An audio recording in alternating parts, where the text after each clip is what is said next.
Let's use this model of the Earth. And let's enlist the help of a friend. Patsy. You might know her. Next segment, I'm going to show you how NASA grabs objects in 3D space, rotates them around, manipulates them. They can do this with water, with cloth, anything.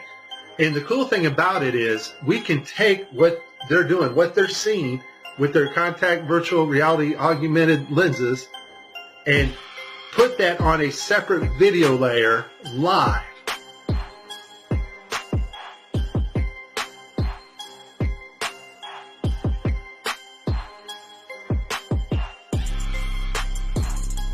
Okay, I have a lot of Tim Peake screw-ups, but this one here, the system glitches, the software does not track his hand properly, and Tim slips his hand underneath his other fingers, which is tightly holding onto the mic, which would be impossible.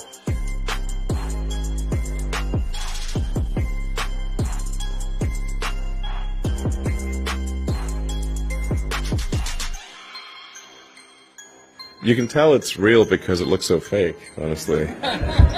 Like, we'd have way better CGI if it was fake.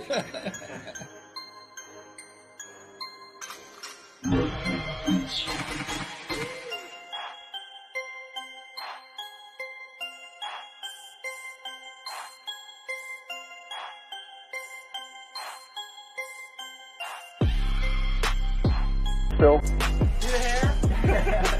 I don't know, we're gonna have to do something for you. I want to do it. I know. Oh yeah, I can do that. Watch this. Is this a hoax? Are you really in space still?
Can you do a somersault right now?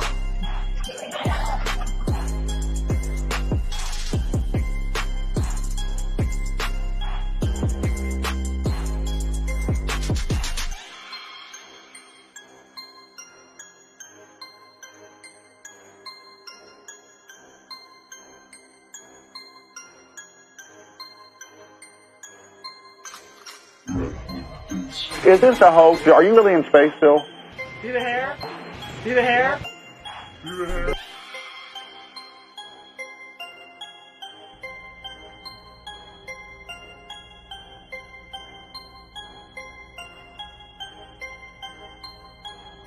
Here's a picture of the insect actually being deployed from the spacecraft.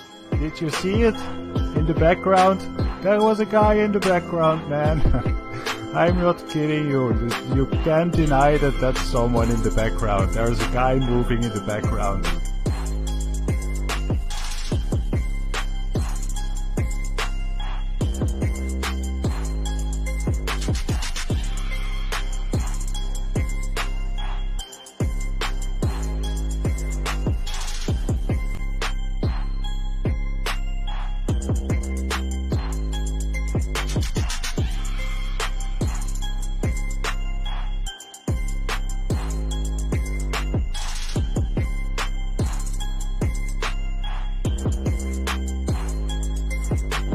Let me tell you why you're here.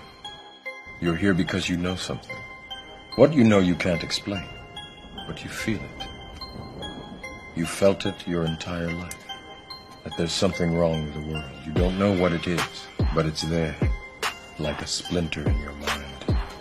driving me mad. You're a coward and a liar and a... admitted that it had lost the original footage of man's first steps on the moon. Go to YouTube and watch A Funny Thing Happened on the Way to the Moon. It contains newly discovered evidence, which is part of the missing tapes, of outtakes from the first mission to the moon, of them falsifying a shot of being halfway to the moon. For NASA to come out and say that all the tapes were erased, I mean, it's incredible. Geraldo, this isn't just one tape. This is rooms of tape labeled Apollo 11 moon landing. Someone had to physically go and erase it. It's very challenging to try to prove we landed on the moon, and it shouldn't be challenging. The tape should be there. There should be plenty of evidence. I mean, it's proof right there. This is an official NASA photo of the first Apollo 11 lunar module landing on the moon. I mean, it's right there. This is proof, man. It's the picture's right there. It's landing on the moon. But the only problem I have with this picture is that it's taken from the moon.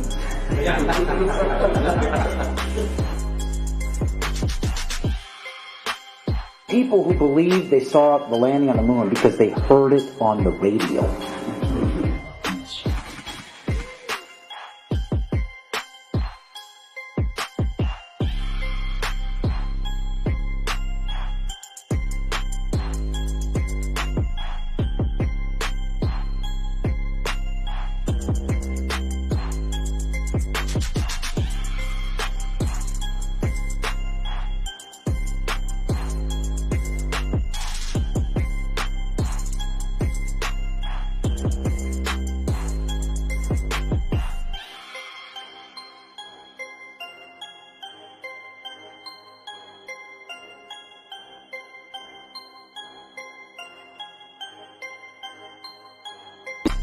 So there I was, just minding my own business, looking at Google Earth, and this big, snow-covered monstrosity is staring me in the face like, why is that covered in snow?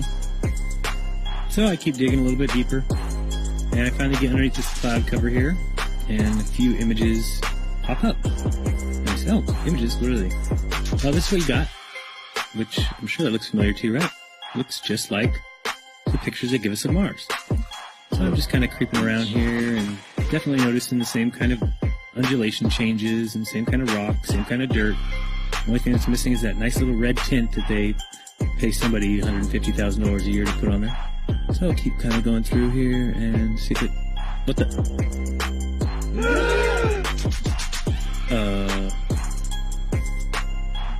Yeah. So, I got another truck. Oh yeah, it says NASA. What does that say? Mars Project? I think I found out where Mars is, guys.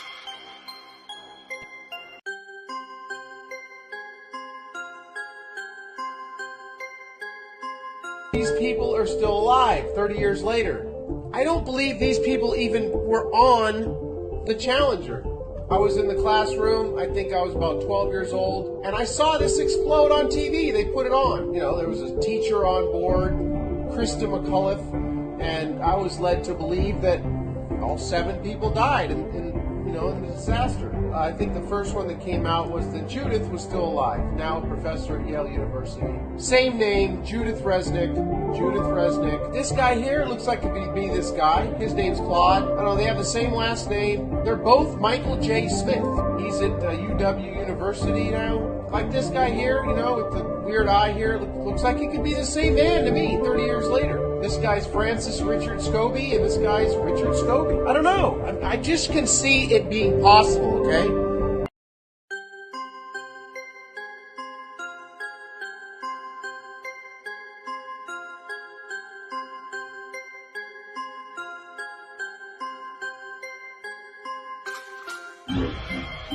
So many times during spacewalks outside the International Space Station, we can see air bubbles rising up. Can you touch on how there are air bubbles in space?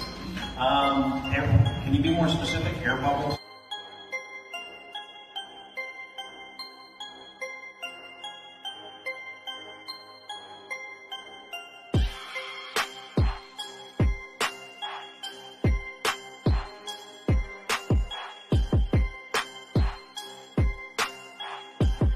So yeah, like a lot of times during the footage, the NASA footage, you can see bubbles coming up out of the helmets or kind of from underneath you. How do you explain bubbles in space? Yeah, I'm not sure exactly what you're talking about. You might, now sometimes you get water in the helmet, and it comes, it's either you know, from sweat or from the cooling garments, and you know, that's generally what that is.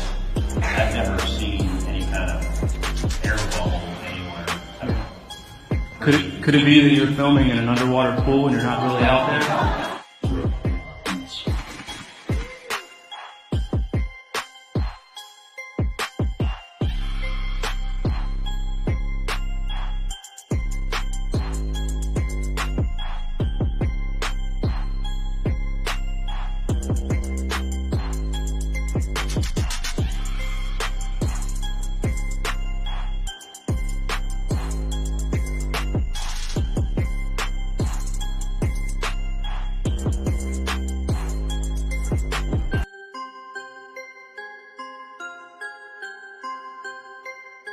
I'd go to the moon in a nanosecond. The problem is we don't have the technology to do that anymore. We used to, but we destroyed that technology, and it's a painful process to build it back again. We don't have the technology to do that anymore. We don't have the technology to do that anymore.